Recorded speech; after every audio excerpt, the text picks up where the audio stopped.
জি, জি, শোনা যাচ্ছে। শোনা যাচ্ছে আপনাকে? এই অমিত দা ভালো আছে? হ্যাঁ, আমি ভালো আছি। আপনি কেমন আছেন? হ্যালো। হ্যাঁ, আমি শুনতে পাচ্ছি। আচ্ছা, আচ্ছা। ভালো আছি। আমি একটু বিবর্তন নিয়ে কথা বলতে চাচ্ছিলাম। শুনি। আচ্ছা,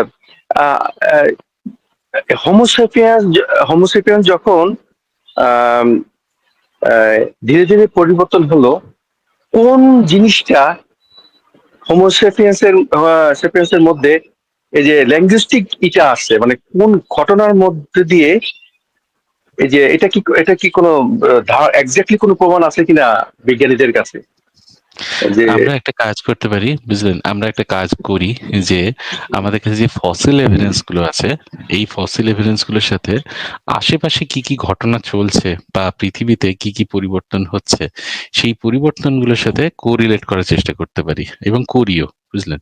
তা আমাদের কাছে একটা উপায় আছে, সেই জিনিসটাকে বলে মলিকুলার ক্লক।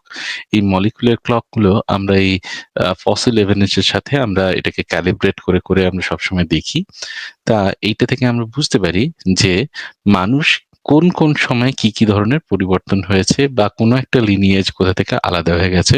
তো এই মলিকুলার ক্লক আমাদেরকে একটা জিনিস সাহায্য করেছিল এটা এটা বুঝতে, যে গরিলা এবং গরিলা এবং মানুষ, শিম্পাঞ্জি আর বনোবোর যে মানুষ শিম্পাঞ্জি আর বনোবোর যে কমন অ্যানসেস্টার আর গরিলার অ্যানসেস্টার, এরা একটু আগে আলাদা হয়েছে। তার মানে মানুষ, শিম্পাঞ্জি, গরিলা এরা অনেক বেশি ক্লোজলি রিলেটেড। তা এই জিনিসটা আমরা বুঝতে পেরেছি এবং এই মলিকুলার ক্লক এই জিনিসগুলো আমাদেরকে খুবই সাহায্য করে। এবং বাকি সমস্ত যে সমস্ত ইভেন্ট গুলো হচ্ছে, যেমন ধরুন কোথাও একটা ধরুন আজ থেকে 10 মিলিয়ন বছর আগে কোথাও ভূমিকম্প হয়েছে কিনা, বা ভূমিকম্প না হলেও মানে কোন রকম একটা ভলকানিক ইরাপশন হয়েছে কিনা, এই ধরনের জিনিসগুলো আমরা দেখতে পাই, বুঝতে পারি। কিভাবে বুঝতে পারি? রেডিও যে রেডিও কার্বন ডেটিং বা এই ধরনের রেডিও মেট্রিক ডেটিং করে আমরা বুঝতে পারি। তা এইগুলো থেকে আমরা কি কি ধরনের জিনিসগুলো আমরা বুঝতে পারছি? আমরা এই ইভেন্ট গুলোকে কোরিলেট করতে পারছি। হিউম্যান বিং বা এই যে হোমিনিড বা অ্যান্থ্রোপয়েডের কথা প্রথমে বলি, অ্যান্থ্রোপয়েডের পরে আমরা হোমিনিডদের কথা বলছি। এই অ্যান্থ্রোপয়েডের থেকে হোমিনিডদের উৎপত্তির পেছনে একটা বড় কারণ ছিল, সেটা হচ্ছে, জানি না জানেন কিনা, হিমালয়ের উৎপত্তি। এই হিমালয় যখন তৈরি হয়েছে, হিমালয় যখন শুরু হয়েছে, হিমালয় যখন তৈরি হয়েছে, তখন এই ভারত মহাসাগর থেকে এবং আশেপাশে আরব এবং বঙ্গোপসাগর থেকে যে জলীয় বাষ্প, সেই জলীয় বাষ্প হিমালয়ের কোলে এত বেশি বৃষ্টি দিতে শুরু করলো যে এই বৃষ্টিটা, এই যে জলীয় বাষ্পটা, সেটা সাহারার দিকে বা আফ্রিকার দিকে, যেটা আগে বয়ে নিয়ে যেত অনেক জল, তা সেখানে সেখানে একটা মরুভূমি, সেখানে আর বৃষ্টি হতে পারতো না, সেখানে ধীরে ধীরে মরুভূমির সৃষ্টি হলো। তা এই ধরনের কিছু কিছু কতগুলো কতগুলো কতগুলো কি বলবো, মানে জিওগ্রাফিক্যাল পরিবর্তন ধীরে ধীরে অ্যানথ্রোপয়েড থেকে হোমিনিন গোষ্ঠীর উদ্ভব ঘটিয়েছে। তার মধ্যে একটা বড় কারণ হচ্ছে সেখানে বড় বড় গাছপালা যেগুলো, সেগুলো নষ্ট হয়ে যাওয়া। একটা একটা সোজা হয়ে দাঁড়ালে সেখানে আহ, একটা ভিশন, সেটা সেটা ভালোভাবে দেখতে পাওয়া। আর একটা জিনিস লক্ষ্য করুন, প্রাইমেট, এই হোমিনিড তো আর হঠাৎ করে আসেনি। এই হোমিনিড রে এসেছে অ্যানথ্রোপয়েডদের থেকে, অ্যানথ্রোপয়েড রে এসেছে প্রাইমেটস এর থেকে। এই প্রাইমেটসদের মধ্যে একটা বিশেষ গুণ কি? এদের নাকটা ছোট, নাকের যে তুণ্ড যেটা, সেটা ছোট, তাদের ন্যাজাল, তাদের যে ঘ্রাণ শক্তি সেটা কম, কিন্তু তাদের ভিজুয়াল অ্যাকুইটি খুব বেশি, তারা ভিজুয়ালি খুব ভালোভাবে দেখতে পায়। এটা তাদেরকে সাহায্য করতে, এবং সোজা হয়ে দাঁড়ালে আরো ভালোভাবে তারা দেখতে পায়। তারা সেখানে এই সাহারা অঞ্চলে, সেখানে যখন ঘন জঙ্গলগুলো যখন কমে গেল, যখন সেখানে একটা মরুভূমি তৈরি হলো, যখন একটা গ্রাস ল্যান্ড তৈরি হলো, তখন সেখানে তারা কিছু কিছু সুবিধা পেতে আরম্ভ করলো। এবং তাদের মানুষের ক্ষেত্রে বা এই অ্যানথ্রোপয়েডদের ক্ষেত্রে, বা বিশেষ করে যে হোমিনিন যারা, তাদের ক্ষেত্রে একটা বিশেষ সুবিধা ছিল যে তারা যদি টুল ব্যবহার করত, বা তারা যদি ক্যারি করতো, সোজা হয়ে দাঁড়িয়ে যদি ক্যারি করতো instead of carrying there body weight, তাদের ক্ষেত্রে কিন্তু আরো বেশি সুবিধা হতো।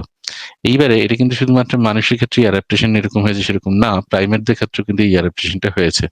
অন্যান্য চতুষ্পদী প্রাণী, ম্যামলদের ক্ষেত্রে যদি দেখেন, তাদের এই ফোর লিম্ব বা সামনের দিকের মাসলস গুলো বেশি তাকতবর বা সেগুলো অনেক বেশি স্ট্রং কম্পেয়ার টু দ্য পেছনের দিকের মাসেলগুলো। কিন্তু প্রাইমেটস এর ক্ষেত্রে এই জিনিসটা হয় না। প্রাইমেটদের ক্ষেত্রে পেছনের দিকের মাসেলগুলোই অনেক বেশি শক্তিশালী কম্পেয়ার টু হাতের মাসেলের থেকে। তার মানে এই পেক্টোরালিসের থেকে পেলভিক গার্ডেলের যে সমস্ত মাসেল, গ্লুটিয়াস বা এই ধরনের যে মাসেলগুলো, সেগুলো অনেক বেশি শক্তিশালী।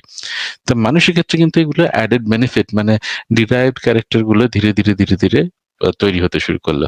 তার সাথে আরেকটা জিনিস ছিল, সেটা হচ্ছে ব্রেনের ডেভেলপমেন্ট। এই ব্রেনের ডেভেলপমেন্টটা কিন্তু আমরা যে যদি ভাবি যে এটা শুধুমাত্র হোমোসেপিয়েন্স এর ক্ষেত্রেই হয়েছে, এরকম কিন্তু না। আমরা দেখি যে সময় থেকে মানুষ মোটামুটি, মানুষ বলতে আমি এখানে হোমিনিনদের কথা বলছি। আচ্ছা, উনি নেই, উনি কি চলে গেছেন? তা আমি যেটা হ্যাঁ ভাই, বলছিলাম আমি তো সেটা, নাই। আচ্ছা, সেটা শেষ করে নি। তা আমরা যখন দেখি যে মানুষের ক্ষেত্রে যে ব্রেনের ডেভেলপমেন্ট, এটা কিন্তু মানুষ যখন যখন থেকে রান্না বান্না করা শুরু করেছে, তখন থেকে ব্রেনের ডেভেলপমেন্টে বেশি হতে শুরু করেছে। এবার এটা আমরা জানি কিভাবে, অনেক রকম প্রমাণ পেতে পারি। এই যেমন আমি একটা পোস্ট করেছিলাম যে উকুন, উকুন মানে জামার উকুন, মানে কাপড় চোপড়ের উকুন, দাড়ির উকুন এবং পিউবিক হেয়ারের উকুন, এদের থেকেও আমরা অনেক কিছু জিনিস জানতে পারি। এরা যে জেনেটিক্যালি আলাদা হয়েছে, জেনেটিক্যালি ডাইভার্জ হয়েছে, কখন থেকে হয়েছে, সেই মলিকুলার ক্লক থেকে আমরা দেখতে পাই যে যে সময় আমাদের কাছে মনে হয়, আমরা দেখি যে মানুষ ছুঁচ সেলাই করছে, সেখান থেকে সেইটার সাথে কোয়েনসাইড করে, এবং আমরা বুঝতে পারি যে হ্যাঁ, ওই সময় মানুষের শরীরে আস্তে আস্তে লোম টোম গুলো কমে গেছে, তাদের ক্ষেত্রে পিউবিক হেয়ারের উকুন আর মাথার আর দাড়ির উকুন আলাদা হয়ে গেছে, জামা কাপড় পরতে শুরু করেছে, তাই জামা কাপড়ের উকুন আলাদা হয়ে গেছে, তাদের জেনেটিক মডিফিকেশন হয়েছে, তারা আলাদা স্পিসিয়েশন হয়ে গেছে। এই জিনিসগুলো আমরা জানতে পারি। তো এরকম ভাবে আমরা কোরিলেট করে করে এই সমস্ত যে হারিয়ে যাওয়া দিনগুলোর কথা আমরা আবার নতুন করে জানতে পারি। That's all from my side. Faraz ভাই। ওকে, থ্যাংক ইউ অমিত ভাই, সুন্দর বোঝানোর জন্য ধন্যবাদ। দেখি তো নেক্সট কাউকে যুক্ত করি। আব্দুল হোসেন, আপনি কি মন ভাঙা ওয়ার্ড, মন ভাঙা হাফেজ? জি ভাই, হাফেজ ভাই বলেন।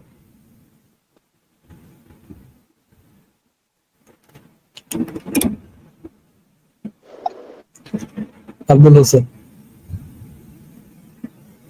আব্দুল হোসেন, আপনাকে শোনা যাচ্ছে না, বলুন। আচ্ছা, আব্দুল হোসেনকে অন্য আইডিতে যুক্ত হয়েছেন? আব্দুল হোসেন, আপনাকে যুক্ত করা হয়েছে, বলুন।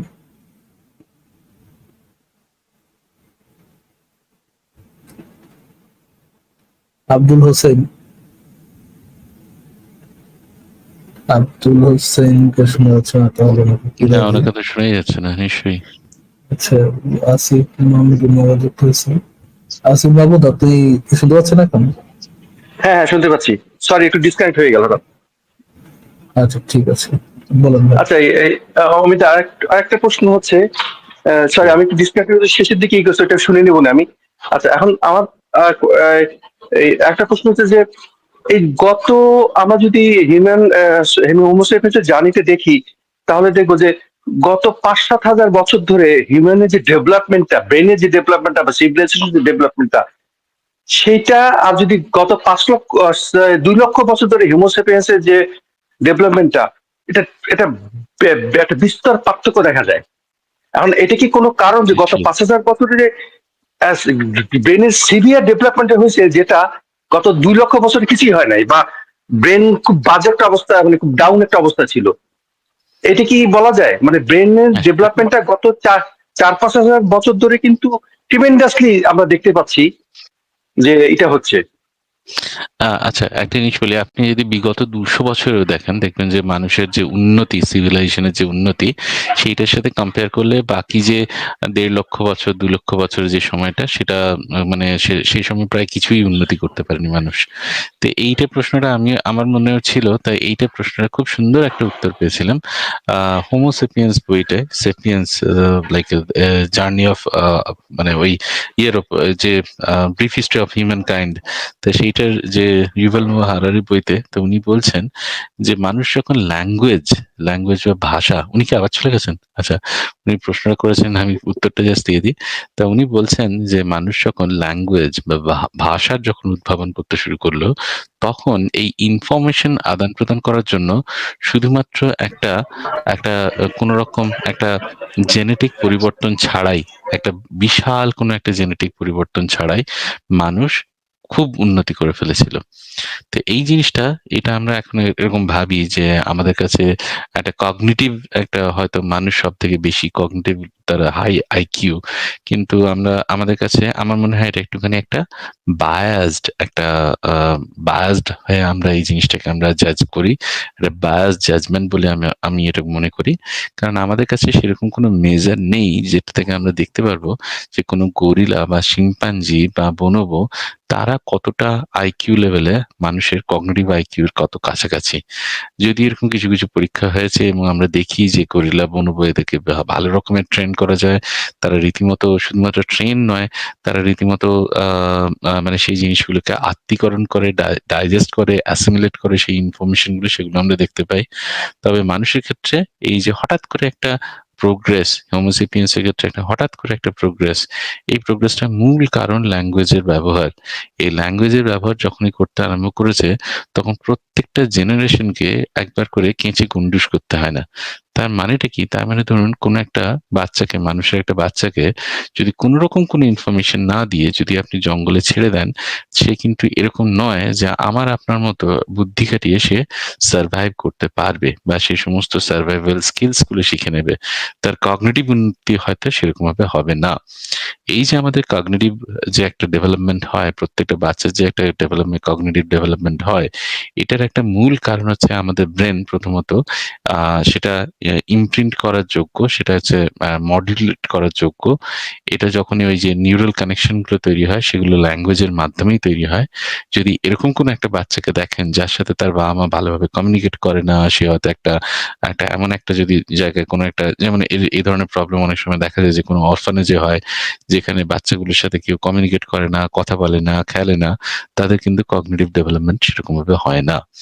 মানুষের ক্ষেত্রে এই যে কগনিটিভ ডেভেলপমেন্টটা হয়েছে তার একটা মূল কারণ ল্যাঙ্গুয়েজ। সেটার একটা ল্যাঙ্গুয়েজের কারণে, এই জন্যই ইউভাল হারারি বলছে যে কোনো রকম একটা মেজর জেনেটিক পরিবর্তন ছাড়াই মানুষ এমন একটা লিপ দিতে সক্ষম হয়েছে এই ল্যাঙ্গুয়েজের জন্য, যেটা ওই যে আগের যে বিলিয়ন বছরের যে ইভলিউশন, তার সাথে যেন মনে হয় যেন কোনো কম্পারিজনই কিছু যায় না। মানে যদি আমরা ধরি যে 100% সিভিলাইজেশনটাকে যদি আজকে 100% ধরি, তাহলে আমরা দেখি 90, হয়তো মনে হয় আমার যে 70% হয়তো বিগত 200 বছর হয়েছে, বাকি 29.99% হয়তো বাকি হয়তো আরো 150 বছর হয়েছে, বা আরো হয়তো 2000 বছর হয়েছে বা 4000 বছর হয়েছে। তার আগে যেন কিছুই হয়নি, মানে মানুষ যেন একটা পশুর মতনই ছিল। তা হ্যাঁ, এই জিনিসটা সত্যি, কিন্তু সেটা ল্যাঙ্গুয়েজের জন্যই মূলত এই ডেভেলপমেন্টটা। দ্যাটস অল ফারাজ ভাই।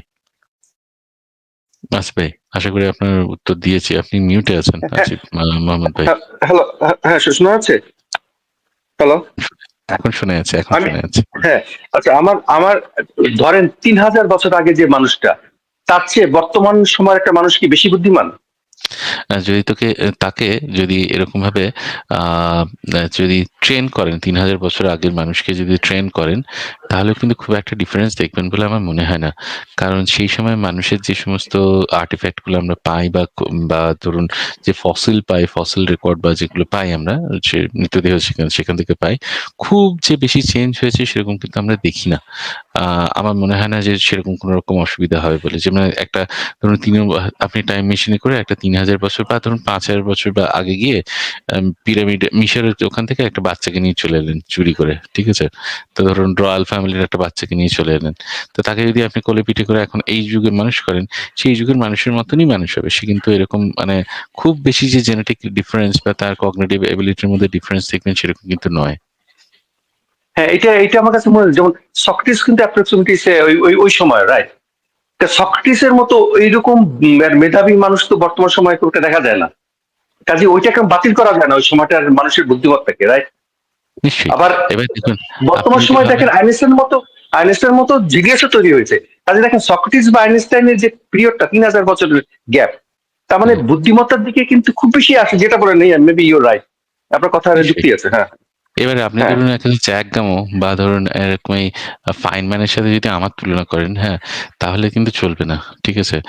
তাদের সাথে তার সাথেই তুলনা করতে হবে প্রথমত। দ্বিতীয়ত হচ্ছে এরকম হচ্ছে ফাইনম্যানের মতো বা শ্রোডিঙ্গারের মতো বা এদের মতন একটা বা ধরুন নিউটনের মতো এরকম বিজ্ঞানী আমরা দেখি না কেন?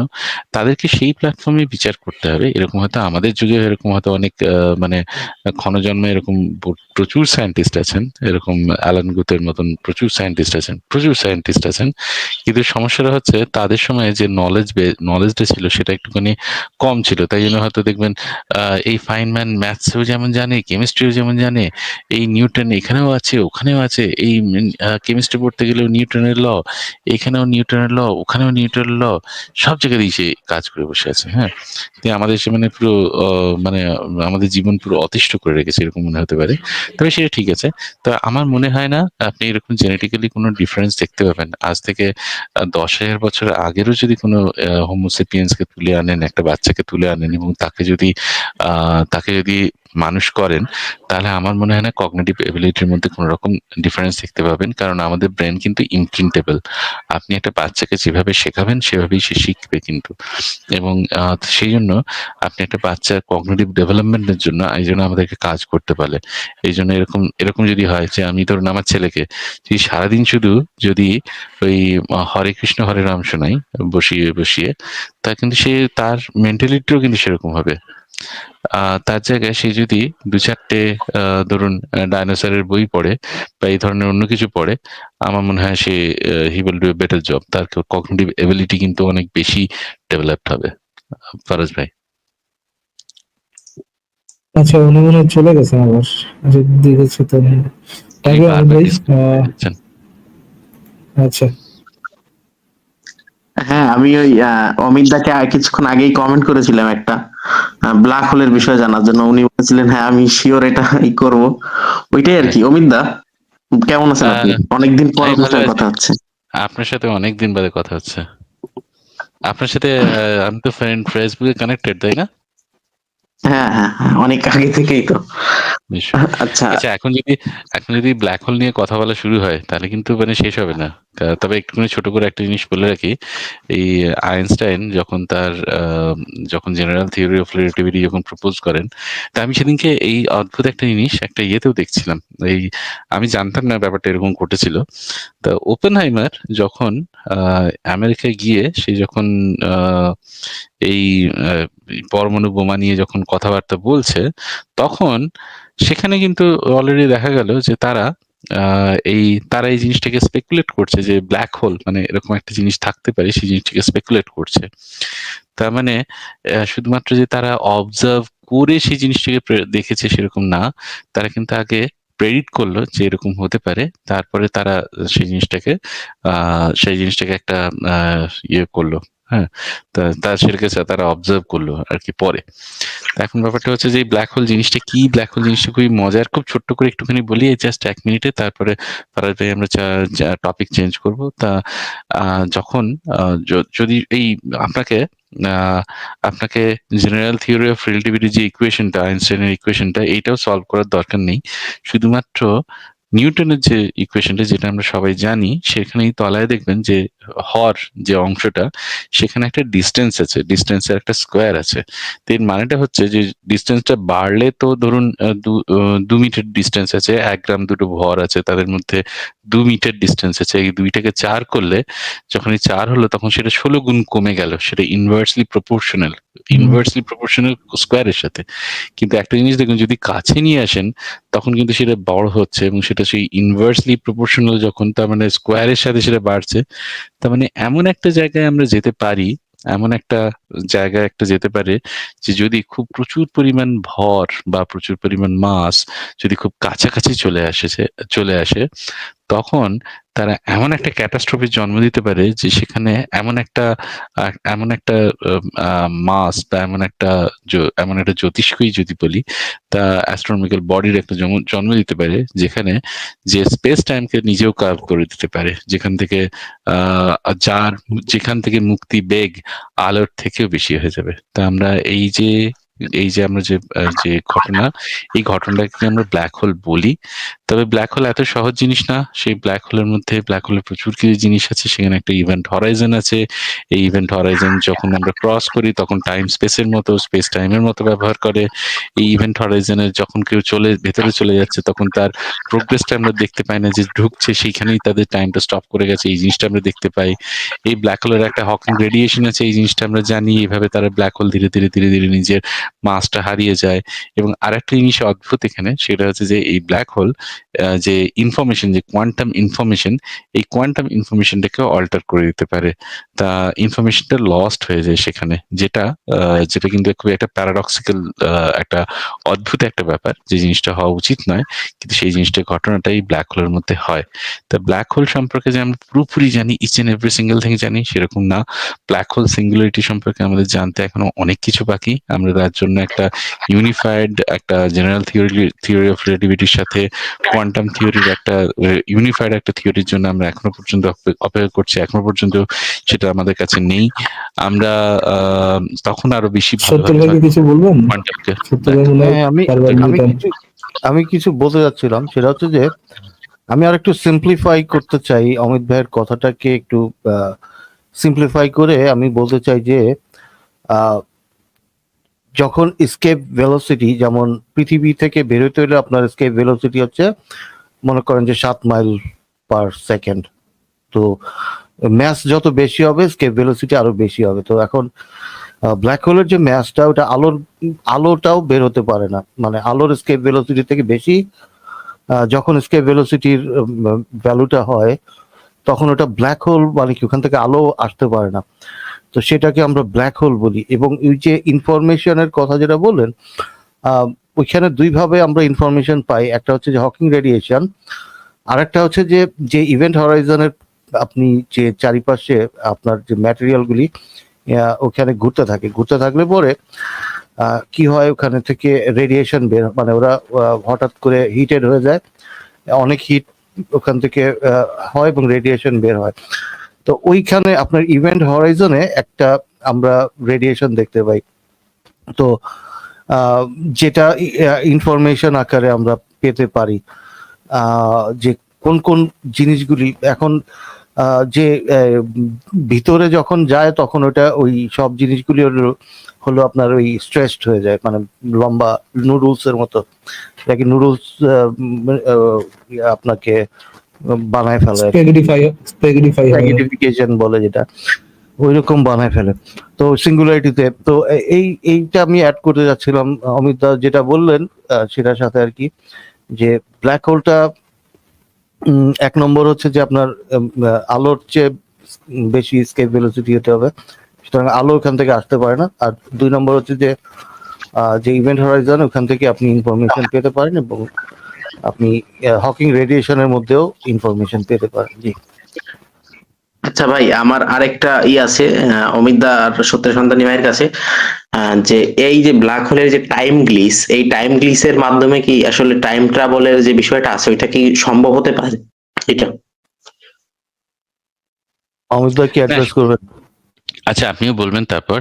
কিন্তু না, সেরকম জিনিসটা কিন্তু বলছে না এখানে। টাইম গ্লিচের ব্যাপারটা এখানে বলছে না। এখানে বলছে যে এই যে আমরা যখন আমরা আমাদের যে মহাবিশ্ব, এই মহাবিশ্বটা 3 ডাইমেনশন অফ স্পেস আর 1 ডাইমেনশন অফ টাইম, এইটা দিয়ে তৈরি। তা এই জিনিসটাকে আমরা বলি, টোটাল সমস্ত জিনিসটাকে নিয়ে আমরা বলি স্পেস টাইম। এই স্পেস টাইমের মধ্যে কিছু কার্ভেচার দেখা যায়। কার্ভেচার জিনিসগুলো, কার্ভেচার মানে হচ্ছে, আমি বলতে চাইছি জিওডেসিক্স লাইন্স দেখা যায়। লাইন্স মানে দুটো পয়েন্ট থেকে এই স্পেস টাইমের মধ্যে, দুটো পয়েন্টের মধ্যে, এই স্পেস টাইমের মধ্যে দুটো পয়েন্টের যে মিনিমাম ডিস্টেন্স, সেই ডিস্টেন্সটা ট্রাভেল করতে হলে যে পাথটা নিয়ে আমরা যাই সেটাকে জিওডেসিক্স বলে। এই জিওডেসিক্স গুলো সবসময় যে স্ট্রেট হবে সেরকম না, এই জিওডেসিক্স গুলো কার্ভড হয়। তা যখন একটা যত ব্ল্যাক হোলের সেন্টারে যত কাছাকাছি যায়, এই জিওডেসিক্স গুলো সবগুলো কার্ভ হয়ে একটা পয়েন্টের দিকে মিলিত হতে শুরু করে। এবং সেখানে আমরা দেখি যে সেখানে স্পেস টাইমের মতো এবং টাইম স্পেসের মতো বিহেভ করা শুরু করে। এর মানে এটা নয়, এর মানে এইটার জিনিসটা একটা বিশেষ গুরুত্ব আছে, বা এটা একটা ইন্টারপ্রিটেশন আছে, বা এটা একটা ব্যাখ্যা আছে। এরকম ভাবাটা এরকম বেটার যে টাইম আর স্পেসের যে অ্যাঙ্গুলেশনটা, এই অ্যাঙ্গুলেশনটা চেঞ্জ হয়। আমরা অন্যভাবে এই জিনিসটাকে দেখি। আমাদের যে যখন যে বাইরে আছে, ইভেন্ট হরাইজনের বাইরে আছে, তার অবজারভেশনটা অন্যরকম হচ্ছে। কিন্তু সেখানে টাইম ট্রাভেল হচ্ছে বা সে পাস্টে চলে যাচ্ছে বা ফিউচারে চলে যাচ্ছে, এইরকম কিন্তু কোনো ক্লেম নেই, বা এই ধরনের কোনো ঘটনা বা এই ধরনের কোনো কিছু আমরা দেখছি না। তবে থিওরিটিক্যালি কি এই জিনিসগুলো পসিবল? এরকম এই টাইম ট্রাভেল কি পসিবল? তাহলে একটা জিনিস শুনে হয়তো অবাক হবেন যে অ্যান্টিপার্টিকেল সে কিন্তু টাইমের দিকে, মানে সেখানে টাইম ডাইমেনশনটাকে যদি আমরা রিভার্স হচ্ছে, রিভার্স তাই না? করি, এক্স্যাক্টলি রাইট, হ্যাঁ। এক্স্যাক্টলি তা এই যখন আহ, আমরা দেখে আহ, আমরা দেখে আমাদের হাইড্রোজেন মানে কি ওয়াটারের মলিকিউল হয়ে গেলাম। হ্যাঁ অ্যান্টি ওয়াটারটা রিভার্সে যাবে টাইমে। ঠিক ব্যাপারটা ঠিক এরকম বলছেন যে এই অ্যান্টিপার্টিকেল কাদের হতে পারে। এই অ্যান্টিপার্টিকেল তো শুধুমাত্র কণা আর প্রতিকণা বলতে সেগুলো কিন্তু ফান্ডামেন্টাল পার্টিকেলস গুলোর কথা বলছে। মানে যে ধরুন প্রোটনের কিন্তু অ্যান্টিপ্রোটন হয় না, কিন্তু কোয়ার্কস যেগুলো আছে তাদের কিন্তু অ্যান্টি কোয়ার্কস হয়। বা ধরুন ইলেকট্রনের অ্যান্টি ইলেকট্রন বা পজিট্রন, এই জিনিসটা আমরা দেখি। ইলেকট্রন তার মানে পজিট্রন হয়, রাইট। হ্যাঁ, এবারে কথাটা হচ্ছে আমি কিন্তু এরকম দেখিনি যে কতগুলো মানে এরকম অ্যান্টি কোয়ার্ক মিলে একটা প্রোটন তৈরি করলো, একটা অ্যান্টি প্রোটন তৈরি করলো। এই জিনিসটা আমি জানি না এরকম হয় কিনা, এরকম হয় বলে আমার মনে হয় না। তার কারণ এই যে পার্টিকেল গুলো, যে ফান্ডামেন্টাল যে পার্টিকেল গুলো, এটা তো প্রত্যেকেই একটা যে স্পেস টাইমের বা কোয়ান্টাম ফিল্ডের যে ভাইব্রেশন, সেই ভাইব্রেশনের একটা স্পেসিফিক ভাইব্রেশন। এই ভাইব্রেশনের যদি দেখেন একটা কিন্তু অভিমুখ আছে।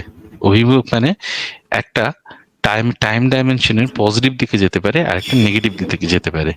এই যে নেগেটিভ দিকে যেটা যাচ্ছে, এই নেগেটিভ দিকে যাচ্ছে সেটাকে যদি আমরা এইভাবে যদি আমরা রিপ্রেজেন্ট করি, তাহলে আমাদের অবজারভেশনের সাথে এই রিপ্রেজেন্টেশনটা মেলে। এই জন্য ফাইনম্যান বলেছিলেন যে টাইম ডাইমেনশনের এই দেখো যে অ্যান্টিপার্টিকেল গুলো টাইম ডাইমেনশনে উল্টো দিকে যাচ্ছে, মানে এন্ট্রপির উল্টো দিকে যাচ্ছে। এবং ঠিক এই জিনিসটা যদি বুঝতে চান, একটা খুব ভালো একটা মুভি, সেটা হচ্ছে টেনেট। যদি কেউ দেখতে চান টেনেট দেখতে পারেন। যদি বুঝতে না পারেন আমাকে এসে জিজ্ঞেস করুন, আমি খানিকটা বোঝানোর চেষ্টা করবো। সবই যে বুঝেছি সেরকম না, তবে দেখতে পারেন টেনেট সিনেমাটা। তো সেখানে সেই জিনিসটি বোঝানোর চেষ্টা করছে যে এই জিনিসগুলো রিভার্স আছে। তা ফারাজ ভাই, এই জিনিসটা যেটা বললেন আপনি, যে জলের কি অ্যান্টি জল হতে পারে? অ্যান্টি জল হবে। হ্যাঁ, হ্যাঁ। তা এইখানে কিন্তু ওরকম ভাবে দেখিয়েছে, রিপ্রেজেন্ট করেছে, কিন্তু আমি মনে হয় না বাস্তবে এটা সম্ভব বলে।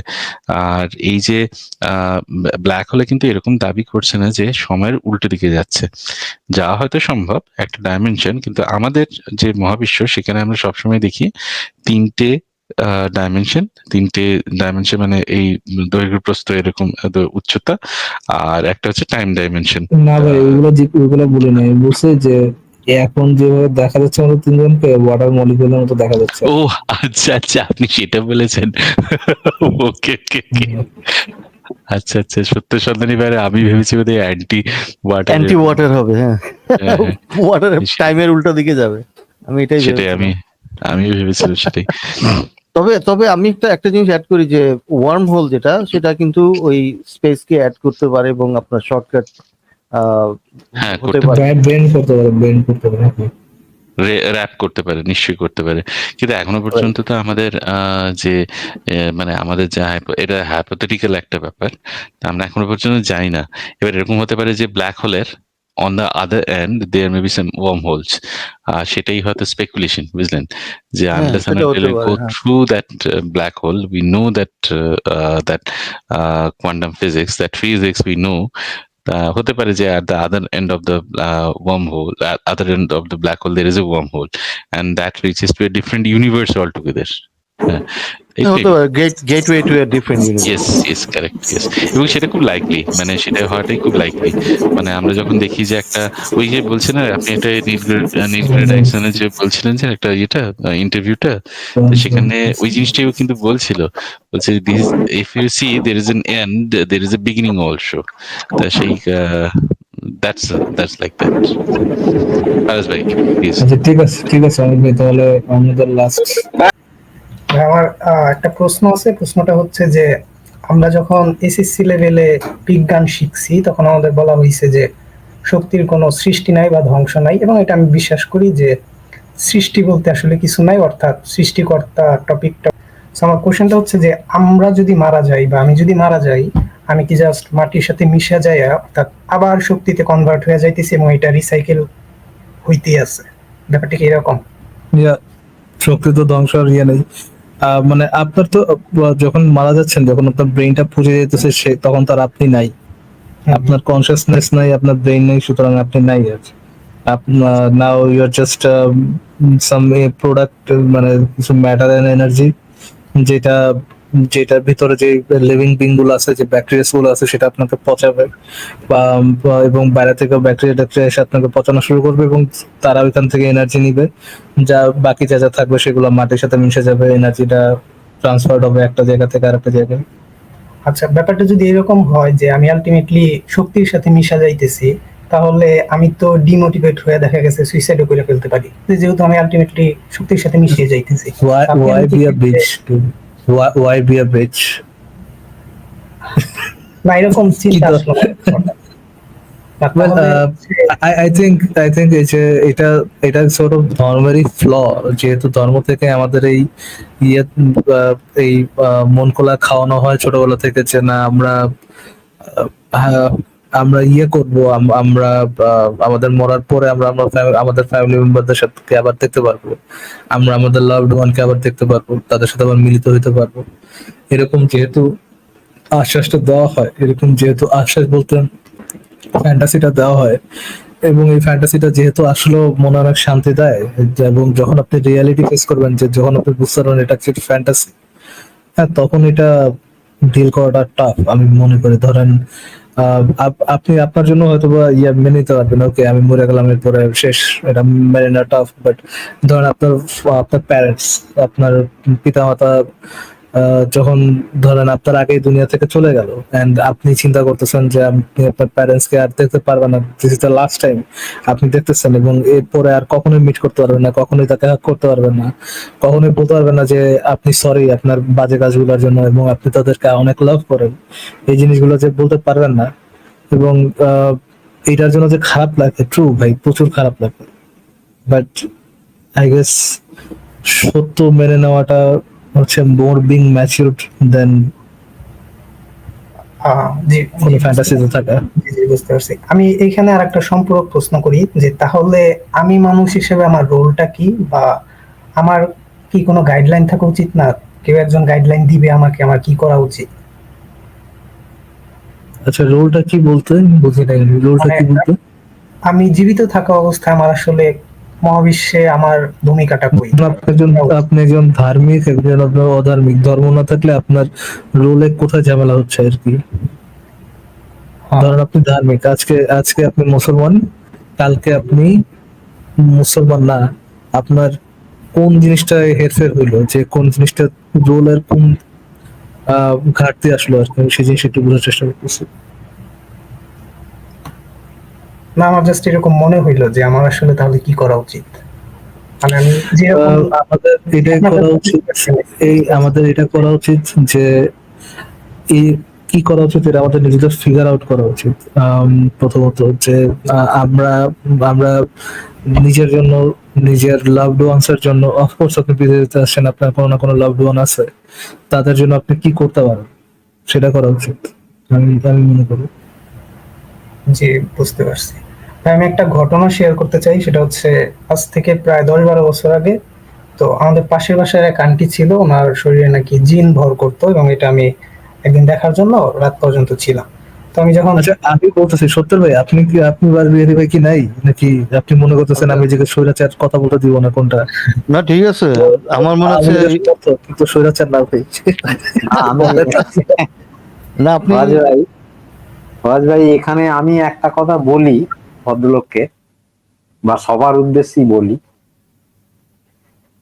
মূল যে সমস্যাটা হচ্ছে গিয়ে, যেটা মানে যীশু খ্রিস্টের জন্মের 600 বছর আগে থেকে মানুষ চিন্তা করে আসছে, সেটা হচ্ছে আমাদের বডির প্রত্যেকটা অনুপরমাণু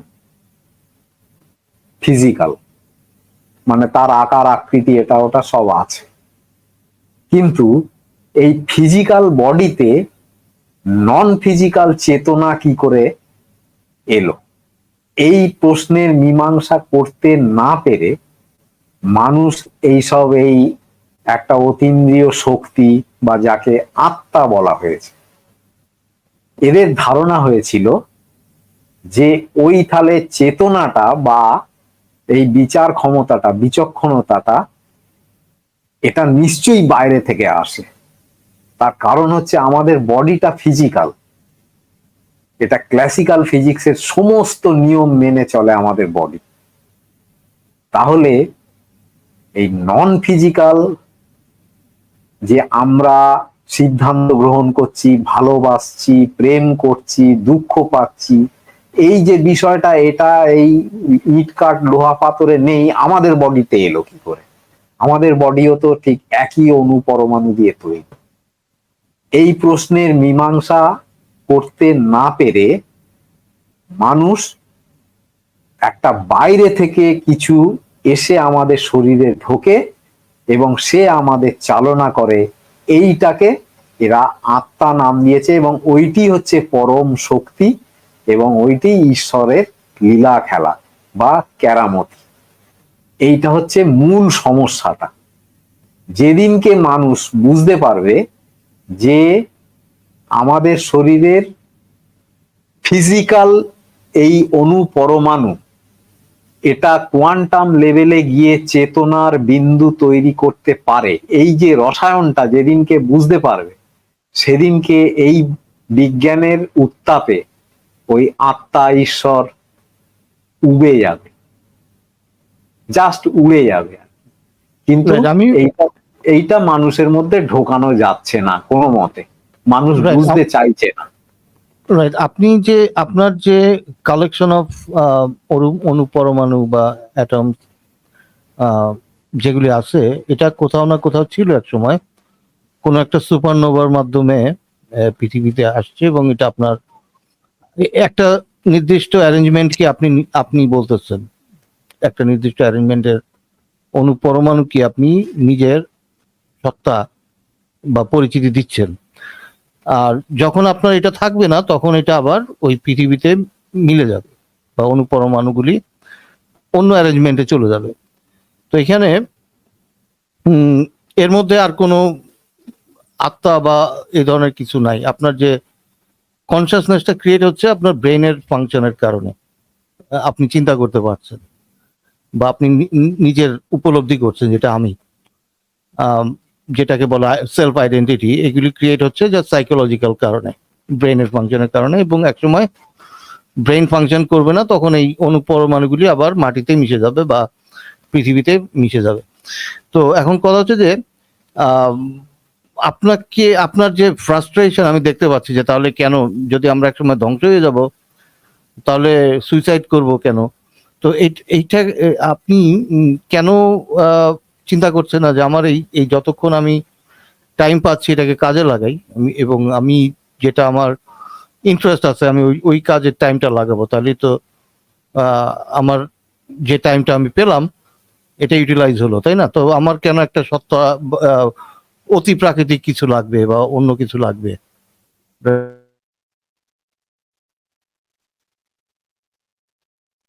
সত্যের ভাই কথা শোনা যাচ্ছে না। না, আমি এটাই মিউট করে দিছি। ও আচ্ছা, আমার কথা শেষ। আচ্ছা। না এই সত্যের ভাই কথা কি ওয়াই বি অফ বেটা মেল নাকি সত্যের ভাই? জি বুঝলাম না। সত্যের ভাইয়ের মূল কথা হচ্ছে ওয়াই বি অফ বেটা মেল। এখন কান্নাকাটি করে কি দরকার? যত সময় আছে ওদের ইউজ করে।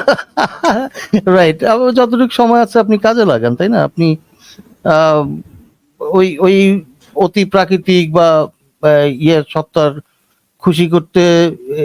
খুশি করা লাগবে এইসব চিন্তা না করে আপনি আপনার টাইমকে কাজে লাগান, আপনার নিজের যেটাতে ভালো লাগে ওইভাবে কাজে লাগাবেন। তাহলে তো আর আপনার সুইসাইড করার চিন্তা যেটা আপনি বললেন ওটা তো হয় না। ধন্যবাদ, বুঝতে পারছি। আমার লাস্ট একটা প্রশ্ন হচ্ছে যে জিন যারা হচ্ছে দাবি করে তাদের উপরে জিন ভর করে বা করতে পারে, এটা কি শুধুমাত্র সাইকোলজিক্যাল প্রবলেমের কারণে হয়? দেখুন, জিনে ধরাটা তো এটা বিভিন্ন রকম রোগের প্রকাশ। হ্যাঁ, আপনার দেখেন বিভিন্ন ভাই, আরো আরো বড় কথা হচ্ছে জিন বলে যদি এক্সাক্ট, সরি সাথে একটু ইয়ে করলাম, ইন্টারাপ্ট করলাম। জিন বলে যদি এক্সাক্ট কোনো কিছু থাকতো, আসলে কোনো কিছু থাকতো, তাহলে এটা সবচেয়ে ভালো বলতে পারতো কারা? এটা সবচেয়ে ভালো বলতে পারতো হচ্ছে বিজ্ঞানীরা। কেননা রিয়েলিটি নিয়ে সবচেয়ে ভালো যারা পরীক্ষা নিরীক্ষা করে সেটা হচ্ছে বিজ্ঞানী। কোনো আর বাকি যেগুলো শুনেন আপনারা আশেপাশে জিন মিন এগুলো, এগুলো হচ্ছে দাবি, এগুলো কোনো প্রমাণ নেই। রিয়েলিটি যদি জিন বলে কোনো কিছু থাকতো, তাহলে মোস্ট প্রবাবলি বিজ্ঞানীরা এটা ইয়ে করতে পারতো, এটা ডিসকভার করতে পারতো।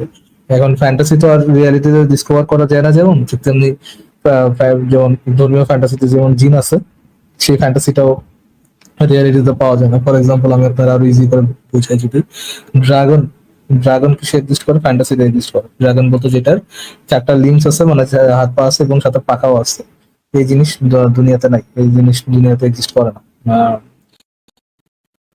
এটা কোথায় এক্সিস্ট করে? এটা শুধু ফ্যান্টাসিতে এক্সিস্ট করে। যেহেতু এটা শুধুমাত্র ফ্যান্টাসিতে এক্সিস্ট করে, এটা কোনো সাইন্টিফিক এভিডেন্স নাই। ঠিক তেমনি জিন জিনিসটা যেহেতু ধর্মীয় ফ্যান্টাসি গুলোতে এক্সিস্ট করে, সেটা রিয়েলিটিতে পাওয়া যায় না, এই জন্য বিজ্ঞানীরা এটা বিজ্ঞানীদের কাছে এরকম কোনো প্রমাণ। বাট হ্যাঁ, এই মানুষের ইয়েটা, ব্রেনটা অনেক কমপ্লেক্স, এবং আমি মনে করি বা মানুষের যে জিন টিনের যে সমস্যাগুলো হয়, সেটা এক ধরনের মানসিক সমস্যা আর কি। বুঝতে পারছেন? জি ফেরাজ ভাই ধন্যবাদ, সত্য সন্ধানী ভাই এবং বাসবিহারী ভাই, আপনাদের দুজনকে ধন্যবাদ। আমি আমার মানে মোটামুটি যেসব প্রশ্ন ছিল এগুলোর উত্তর পেয়ে গেছি। ঠিক আছে ভাই, তাহলে মাদার অফ ড্রাগনের কাছে চলে যান। গুড নাইট তাহলে। জি ভাই, গুড নাইট।